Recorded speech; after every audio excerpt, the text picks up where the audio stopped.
Curtis Marquez pulled his Ford pickup into the driveway just as the November sun was setting over the Indianapolis suburbs. The house looked dark, which was odd for Thanksgiving Eve. His muscles ached from the 12-hour drive from Houston, where he'd been overseeing the final phase of the commercial development project he'd been managing for 18 months. He'd pushed through the fatigue to make it home in time, imagining his son Brandon's face when he walked through the door. That's when he saw it. His 12-year-old son curled up in the back seat of the family's old Camry, parked in the driveway. Curtis's stomach dropped. He rushed over and tapped on the window. Brandon jerked awake, his brown hair sticking up at odd angles, his face creasing into a confused smile when he recognized his father. "Dad, you're home!" Brandon scrambled out of the car, wrapping his thin arms around Curtis's waist. The boy was wearing the same clothes from 3 days ago, Curtis noticed, and there was a faint smell that suggested he hadn't showered recently. "What are you doing sleeping in the car, kiddo? Where's everyone?" Curtis's voice was calm, but his jaw tightened. His wife Miranda had assured him over text just yesterday that everything was fine at home, that they'd have a big dinner ready when he arrived. Brandon's smile faltered. "Mom said, well, there's a note on the door. I wasn't allowed inside." The boy's voice cracked slightly, but then he straightened his shoulders, trying to look brave. "It's okay, though. I've been fine. Mrs. Patterson next door brought me sandwiches yesterday and today." Curtis felt rage building in his chest, hot and dangerous. He guided Brandon toward the front door, where a cream-colored envelope was taped to the wood. He ripped it down, his hands shaking as he read the looping handwriting he recognized as his mother-in-law's. "Curtis, we've taken a family trip to Italy for Thanksgiving. Brandon is not welcome. We have our reasons. Deal with your mistake on your own. The house is locked. We'll discuss things when we return. Josephine." "My mistake." Curtis read it again, the words blurring. Brandon wasn't anyone's mistake. He was the best thing that had ever happened to Curtis. A son from his previous relationship. Brandon had come into Curtis's full custody 5 years ago when his mother signed away her rights. Miranda had seemed accepting at first, even warm toward the boy. "Dad, don't be mad." Brandon tugged at his father's jacket. "I'm okay, really. And look," he pulled a crumpled manila envelope from inside his coat. "Grandma Josephine left her bag on the counter before they all left. I snuck in through my window to get my jacket because it was getting cold. The bag fell over and this slid out. I looked inside because I wanted to know why they hate me." Curtis took the envelope, his contractor's hands rough against the paper.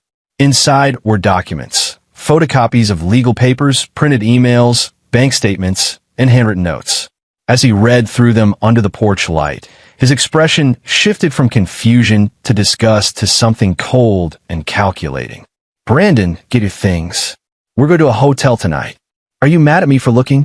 Curtis knelt down, gripping his son's shoulders. "I'm not mad at you. I'm proud of you.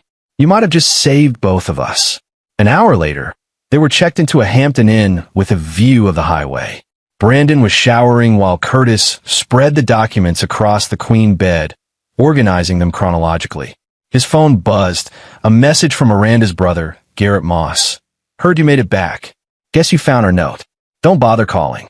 This needed to happen." Curtis didn't respond. Instead, he photographed every document, uploading them to a secure cloud account. Then he started making calls. The first was to Neil Steele, his attorney and former college roommate. Neil answered on the second ring. "Curtis? Isn't it Thanksgiving tomorrow? What's wrong? I need you at the hotel in an hour. Bring whatever recording equipment you have." "And Neil, this is going to be the strangest case you've ever worked." The second call was to Marcus Lawrence, a private investigator Curtis had worked with during a construction dispute 2 years back. "Marcus, I need deep background checks. Financial records, if you can get them legally. I'll send you the names and details in 10 minutes. The third call was to his bank. He needed to protect his accounts. By the time Brandon emerged from the bathroom in clean clothes Curtis had grabbed from the house, Neil was knocking on the door. The attorney's eyes widened as Curtis spread the documents across the desk and began explaining what he'd found. Neil Steele had prosecuted white-collar criminals for 6 years before moving into private practice, and he thought he'd seen every kind of family betrayal. But as Curtis walked him through the documents piece by piece, His expression darkened with each revelation. "Let me make sure I understand this correctly," Neil said, adjusting his glasses. "Your wife and her family were planning to have you declared mentally incompetent?" Curtis nodded, his finger tapping on a letter from a psychiatrist named Dr. Roland Lambert. "This doctor was paid $15,000 by my mother-in-law Josephine to write a preliminary evaluation suggesting I was experiencing a breakdown. Look at the date, 2 weeks ago. I've never met this man. That's fraud. Medical fraud." Neil flipped through more pages. "And these emails between Miranda and her mother, they're discussing how to get you committed to a psychiatric facility? After they drain my accounts." Curtis pulled out bank statements. "See these transfers? Miranda's been slowly moving money from our joint account to one in her name only. 20,000 here, 30,000 there. Small enough not to trigger alerts, spread out over 8 months." Brandon sat on the bed, hugging his knees, listening quietly. Curtis had told him he could watch TV or play on his tablet, but the boy insisted on staying. "I want to know what they did," he'd said firmly. Curtis continued, "But here's the part that tells you what kind of people they are." He handed Neil a printed email chain. "This is from Miranda to her mother, dated 6 weeks ago." Neil read aloud, his voice incredulous. "Mother, Brandon is becoming a problem. He asks too many questions, and Curtis is too attached to him. If we proceed with the commitment plan, we need to establish that Curtis's judgment is impaired, especially regarding the boy. We could suggest his obsession with Brandon shows delusional thinking." Neil looked up. "They were going to use your love for your son as evidence of insanity?" "Keep reading." Neil's face flushed with anger as he continued. "Once Curtis is in care, we can make decisions about Brandon's placement. Douglas found a military boarding school in Montana that takes difficult children year-round. It's expensive, but necessary. Brandon needs to understand there are consequences for not being one of us. They were going to lock me away and send Brandon to basically a prison for kids," Curtis said flatly. "And they'd have control of my assets to do it. I'm worth about $2.3 million between the house, my business, investments, and life insurance policies Miranda persuaded me to increase last year." Neil set the papers down carefully. "Curtis, this is criminal conspiracy. This is attempted fraud, possibly attempted kidnapping regarding Brandon. Why would they think they could get away with this?" Curtis leaned back against the dresser, his arms crossed. "Because they're the Moss family, and in their minds, they're untouchable." He paused, organizing his thoughts.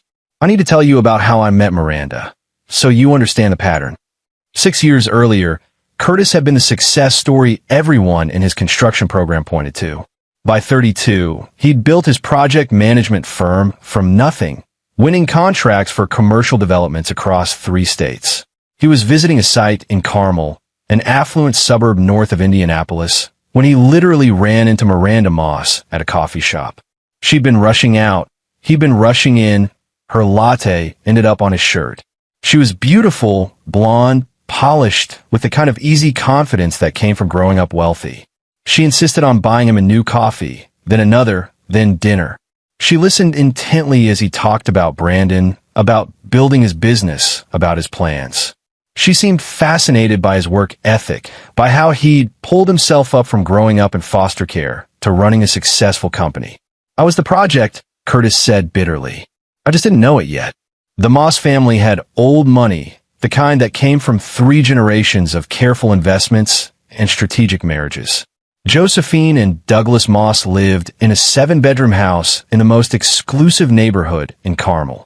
Their son Garrett worked at the family investment firm, managing other people's money without ever really working a day in his life. When Curtis met them, they were polite but cool. He sensed their disapproval. He wasn't their kind. But Miranda had insisted she loved him, and within a year, they were married. He'd even signed a prenup to make them comfortable, though he'd had far more assets than Miranda did at the time. "The prenup," Neil interrupted. "Do you have a copy?" "In my safe deposit box." "Why?" "Because if they were planning to have you committed, they'd need to circumvent it. Under that prenup, if you divorced, you'd keep your business and assets. But if you were declared incompetent and a conservatorship was established," Neil's eyes widened. "The family member assigned as conservator would control everything, and the prenup wouldn't apply because it's not a divorce. It's a medical guardianship situation. Curtis felt sick. Miranda was going to be my conservator. Unless, Neil said slowly, pulling out another document, she could make the case that she wasn't suitable because of emotional strain and recommend her mother instead. Look, here's a draft of a letter to that effect. She was going to play the grief-stricken wife who couldn't handle the burden. The room fell silent except for the hum of the heating unit. Brandon spoke up quietly. Dad, when are they coming back? Curtis checked his phone. Their flight back from Rome is on Sunday evening. They land at JFK at 9 p.m., then a connecting flight home Monday morning. Neil started gathering the documents. Curtis, we need to go to the police. Tonight. No. Curtis's voice was cold. Not yet. What do you mean, not yet? This is evidence of serious crimes. Curtis looked at his attorney, his expression unreadable. Because if we go to the police now, they'll get arrested when they land, spend a few nights in jail, and their expensive lawyers will get them out. They'll claim the documents are fake or taken out of context, or that they were just exploring options during a difficult time. With their connections, they might get reduced charges or plea deals. So what do you want to do? I want them to feel what they try to do to me. I want them trapped. I want them to understand what it's like when everything you thought was secure collapses around you. Curtis pulled out his laptop. And I want Brandon to be safe and provided for, no matter what happens. That's the priority. Neil hesitated. Curtis, as your attorney, I have to advise against any plan that involves breaking the law. I'm not going to break the law, Curtis said. I'm going to use it. Every single regulation, every loophole, every statute they thought protected them. I'm going to turn it against them. He opened his laptop and started typing. I spent 18 months in Houston dealing with federal regulations, customs issues, international contractors, and bureaucratic nightmares. I learned a lot about how the system works.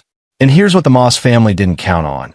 I'm smarter than them, I work harder than them, and I'm motivated by something they'll never understand, protecting my son. Brandon smiled for the first time that evening. Are we going to win, Dad? Curtis ruffled his son's hair. We're going to do better than win. We're going to make sure they never hurt anyone else again.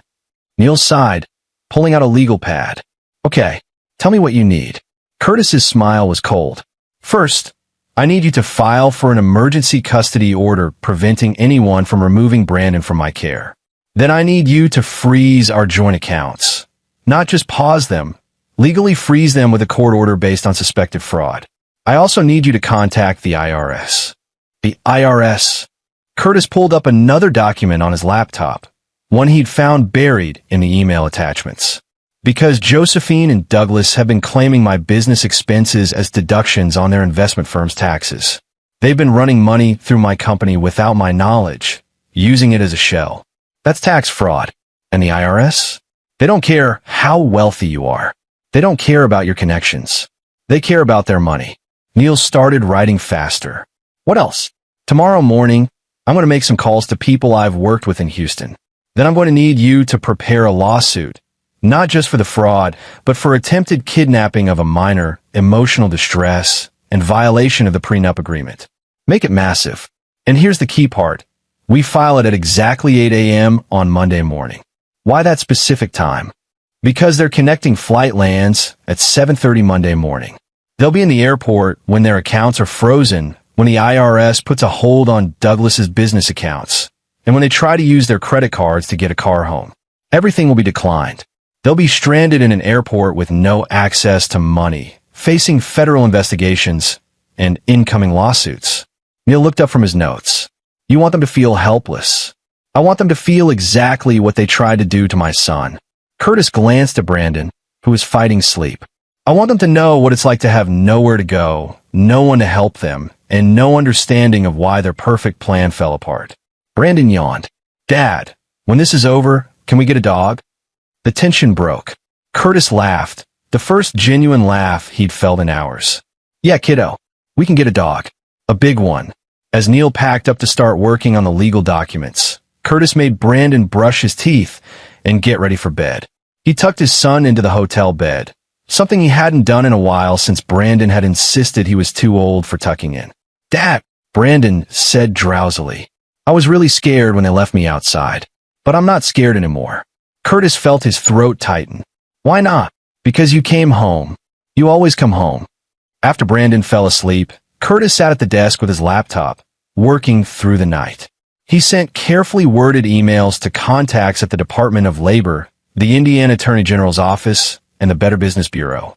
He documented everything, backed up files, and built a timeline of events. Around 3 a.m., he received an email from Marcus Lawrence, the private investigator. Curtis, you need to see this. Calling you in the morning. Curtis called him immediately. I'm awake. What did you find? Marcus's voice was grim. Your wife Miranda has been having an affair. Guy named Enrique Branch, a business consultant who's actually unemployed and living off girlfriends.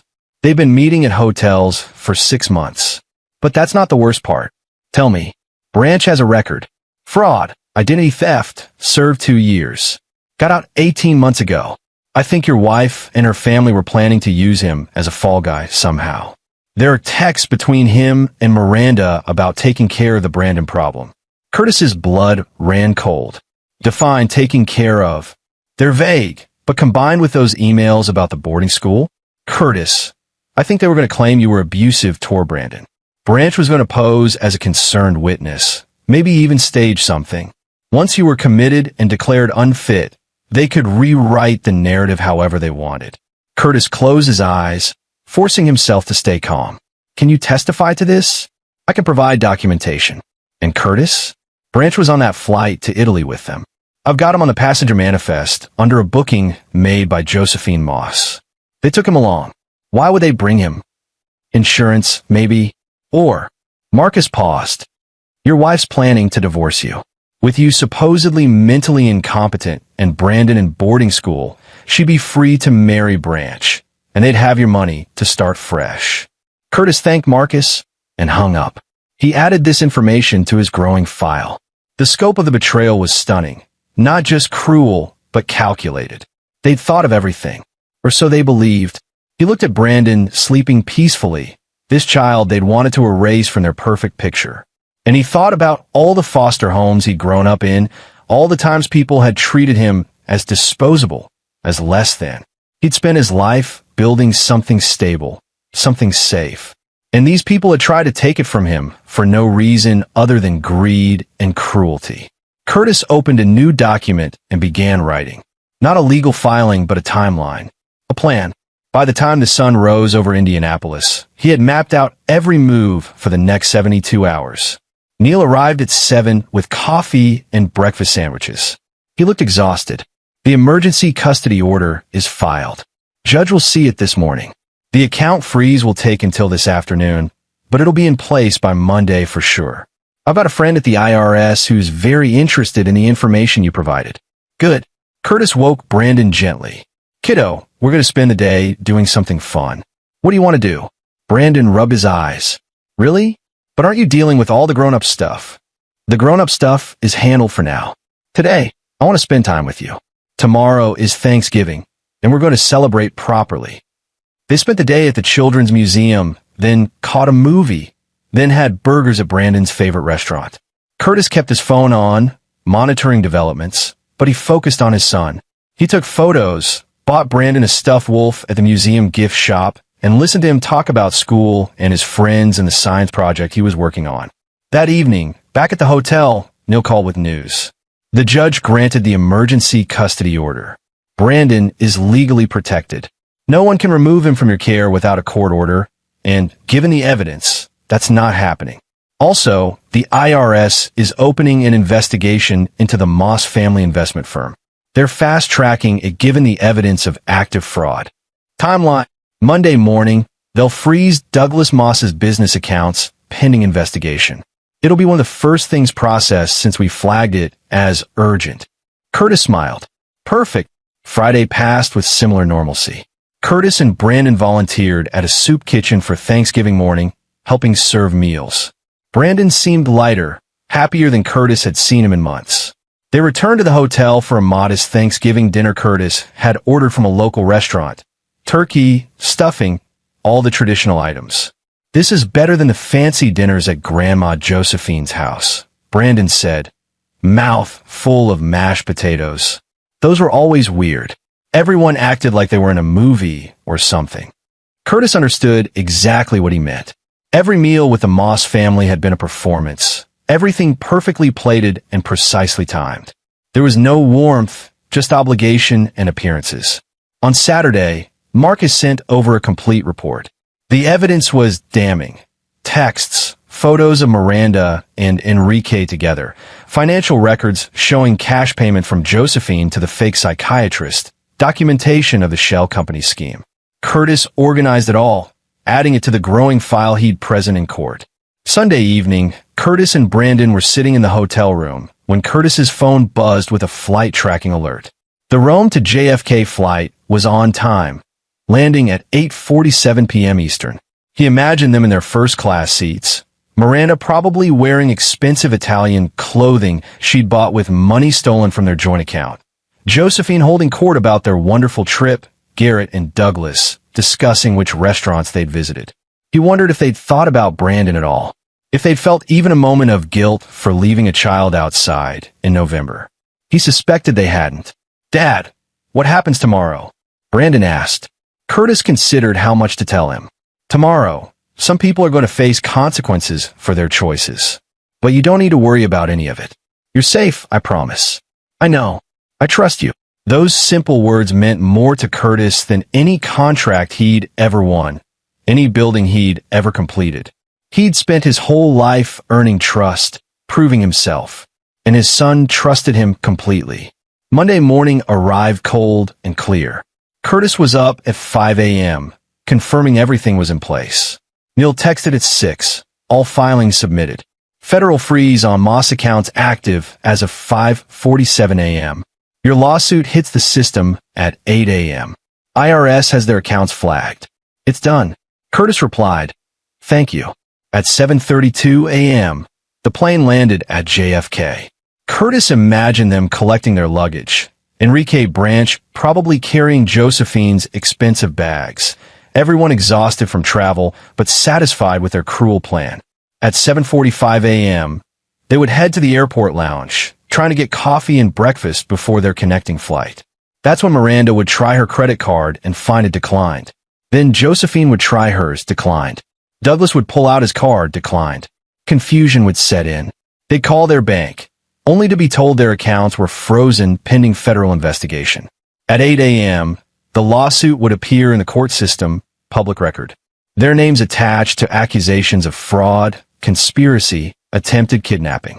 At 8:15 a.m., Douglas's business partners would start calling, having been alerted by the IRS that the firm's accounts were frozen.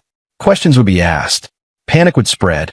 By 8:30 a.m., they'd understand that something catastrophic had happened.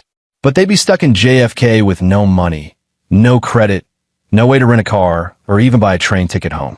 Curtis's phone rang at 8:47 a.m. Miranda. He let go to voicemail. She called again, and again. Then Josephine called. Then Garrett. Curtis blocked all of them. At 9:15 a.m., Neil called. "Curtis, your wife's attorney just called me. She's frantic. They're stranded at JFK. She wants to know what's happening. Tell her attorney to read the lawsuit. Every word of it. She's claiming this is a misunderstanding, that the documents can be explained. Tell her attorney that's what court is for. We'll see her there." The calls continued throughout the day, but Curtis ignored them all. He and Brandon spent the morning at the library, then had lunch at a diner. Around 2 p.m., Neil called with an update.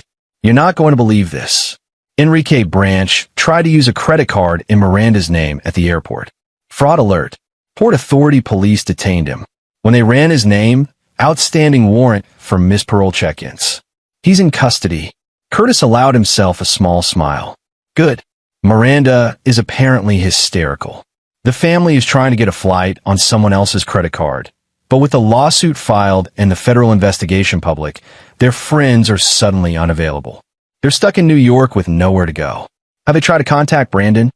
Miranda's attorney asked if she could speak to him. "I told him absolutely not without court approval, which given the emergency custody order, won't happen." Curtis, they're starting to understand how bad this is. Miranda's attorney mentioned a settlement discussion. "No settlements. This goes to court. I want everything on the record. By evening, the news had spread through Indianapolis's business community. Douglas Moss's investment firm was under federal investigation. The family was facing a massive lawsuit. Rumors swirled about fraud, conspiracy, child abandonment. Curtis's phone buzzed constantly with calls from former acquaintances, people from Miranda's social circle, business contacts. He ignored them all except for one, his foreman at the Houston project, calling to offer support.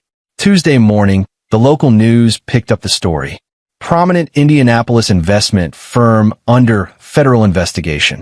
The Moss family name, so carefully cultivated for generations, was now associated with scandal. Neil called at 9 a.m. They're back in Indianapolis. They managed to get a flight late last night using Garrett's emergency credit card that wasn't linked to the frozen accounts. But Curtis, you need to hear this. They went to their house, and the police were waiting. What? Enrique Branch, trying to make a deal, told police about the plan to harm Brandon. Claim you were abusive, stage evidence. The police wanted to question them immediately. They're at the station now. Curtis felt a surge of grim satisfaction. And Miranda is denying everything. Josephine is refusing to speak without her attorney. Douglas is trying to use his connections, but nobody's taking his calls. Garrett is claiming he didn't know about any of it, which the emails prove is a lie. What about Brandon? Are they trying to use him? The detective handling the case wants to interview Brandon, but only with you present, and only to verify he was locked out of the house. It's standard procedure. Are you comfortable with that? Curtis looked at Brandon, who was doing homework at the hotel desk. Let me talk to him. He explained the situation carefully, making sure Brandon understood he hadn't done anything wrong, that this was just so the police could document what had happened. Brandon nodded seriously. I can do that, Dad. I want to help. The interview at the police station was brief. A kind detective asked Brandon simple questions about being locked out, about how long he'd been in the car, whether he'd had food and water. Brandon answered honestly, his voice steady. The detective's face grew darker with each answer. Son, you're very brave, the detective told Brandon, and you're not in any trouble. The people who left you outside, they're the ones in trouble. After they left the station, Curtis received a call from an unknown number. He almost didn't answer, but something made him pick up. Mr. Marquez? This is Christina Tompkins from the Indiana Attorney General's office. I'm calling about the case against the Moss family. We've reviewed the evidence provided by your attorney and the IRS. This is significantly larger than a family dispute. What do you mean? The shell company scheme they were running through your business? It's connected to at least 4 other businesses we've been investigating for money laundering. The Moss investment firm appears to have been operating a sophisticated fraud network for years. Your case broke it open. Curtis sat down heavily. How many people did they hurt? We're still investigating, but potentially dozens of clients whose money was mishandled or stolen. Mr. Marquez, we'd like to work with you on building the criminal case. Your cooperation could ensure they face significant prison time. Whatever you need, Curtis said immediately. I want them to pay for all of it, not just what they did to Brandon and me. Over the next week, the scope of the Moss family's crimes became clear. Douglas had been running a Ponzi-like scheme for years, using new client money to pay returns to older clients while siphoning millions for personal use. Josephine had been the mastermind, using her social connections to recruit wealthy victims. Garrett had helped falsify documents. Curtis's legitimate business had been used to launder some of this money, making him an unwitting accomplice until now. The realization made him sick, but also made him even more determined to see justice done. The custody hearing was scheduled for 2 weeks later. Miranda's attorney tried to paint her as a confused woman who'd been led astray by her family, but the evidence was overwhelming. The emails, the texts with Enrique Branch, the money transfers, all of it showed calculated cruelty. Curtis sat in the courtroom with Brandon beside him, holding his son's hand as witness after witness testified. Mrs. Patterson, the neighbor, described finding Brandon shivering in the car. The detective read from his interview notes. Neil presented the documents from Josephine's bag, each one more damning than the last. When it was Miranda's turn to testify, she tried to cry, to explain that she'd been under pressure from her family, that she'd never meant to hurt Brandon. But under cross-examination, her story fell apart. The prosecutor brought up Enrique Branch, the affair, the plans they'd made together. Mrs. Marquez, did you or did you not write this email to your mother? The prosecutor held up a printout. Brandon needs to disappear from our lives. Curtis is too attached. We need to remove both obstacles. Miranda's face crumpled. I was upset. I didn't mean it literally. You didn't mean it?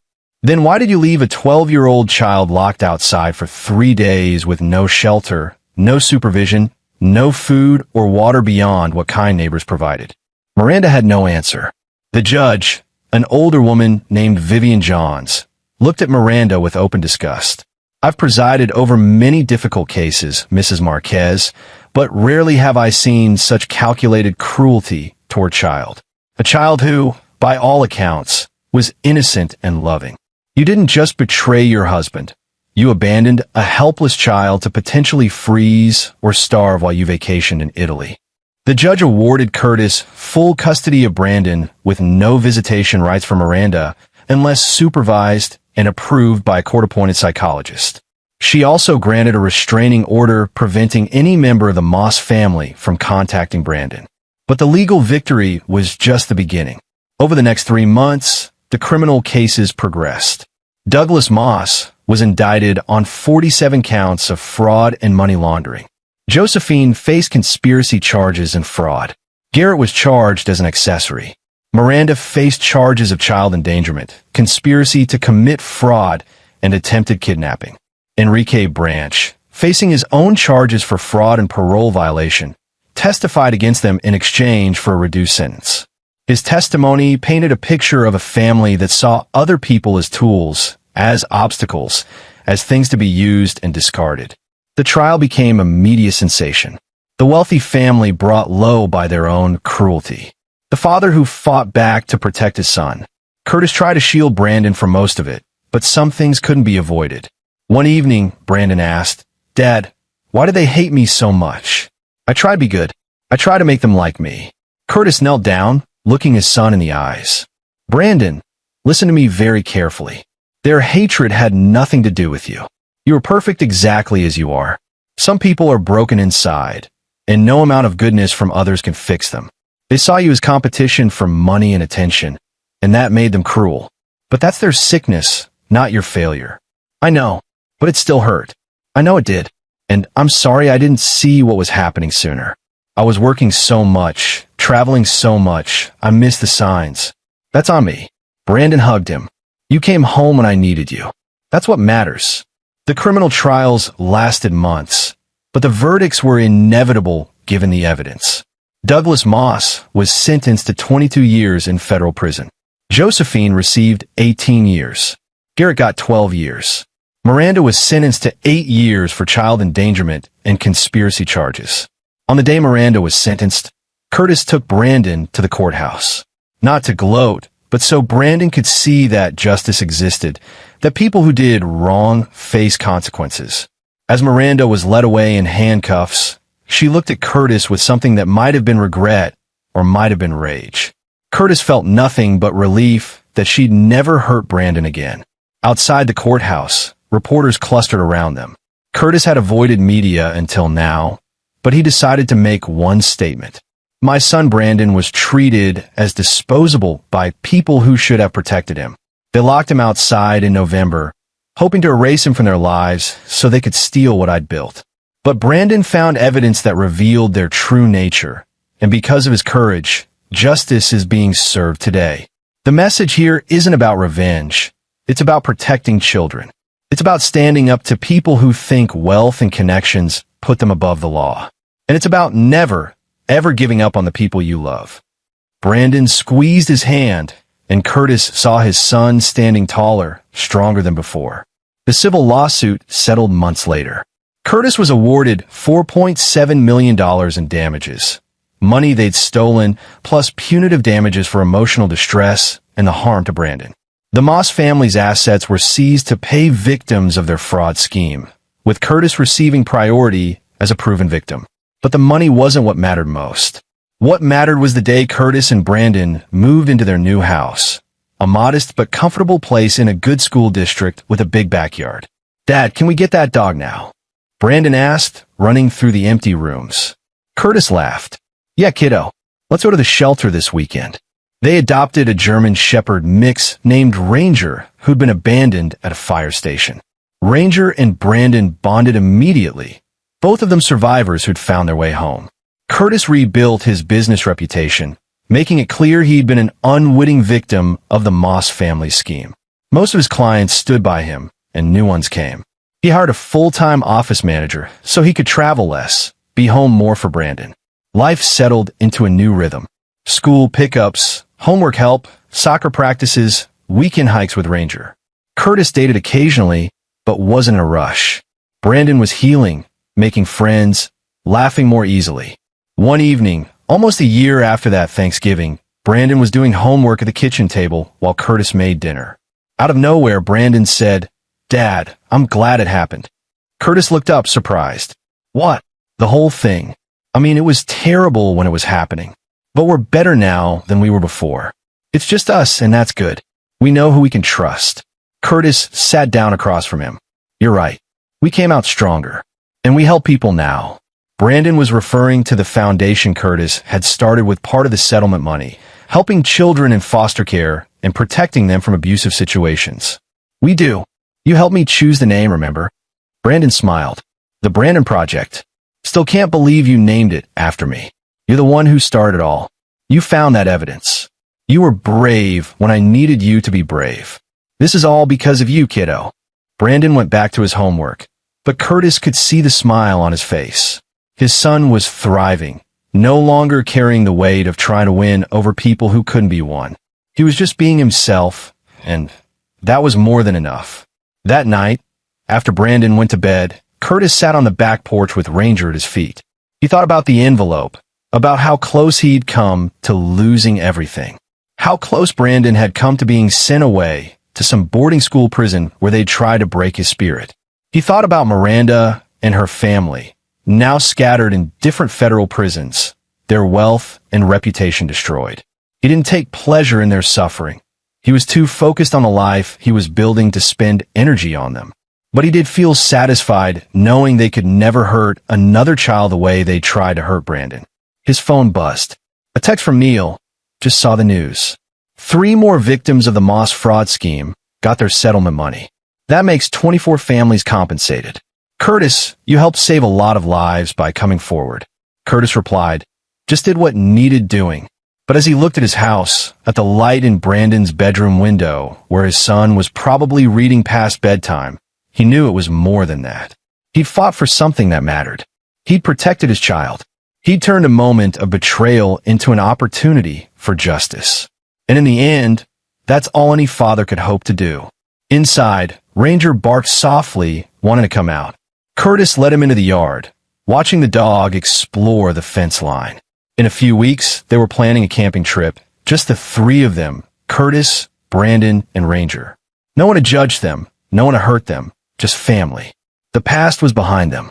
The people who tried to destroy them were paying for their crimes. And the future stretched out ahead, full of possibility. Curtis smiled, called Ranger back inside, and locked the door. Tomorrow would bring new challenges, new opportunities, new moments to build on. But tonight, everyone he loved was safe under his roof, and that was all that mattered. He'd come home for Thanksgiving and found his son sleeping in a car. But he'd also found the evidence that would set them free. And in the end, they'd found something even more valuable. They'd found themselves stronger and better than before. The Moss family had tried to make Brandon disappear. Instead, they'd disappeared themselves, victims of their own cruelty. And Curtis and Brandon, they were just getting started. And there you have it. Another story comes to an end. What did you think? I'd love to hear your thoughts in the comments below. If you enjoy this story, consider joining our community by subscribing. It means the world to us. For more stories like this one, check out the recommended videos on screen. And I'll see you there.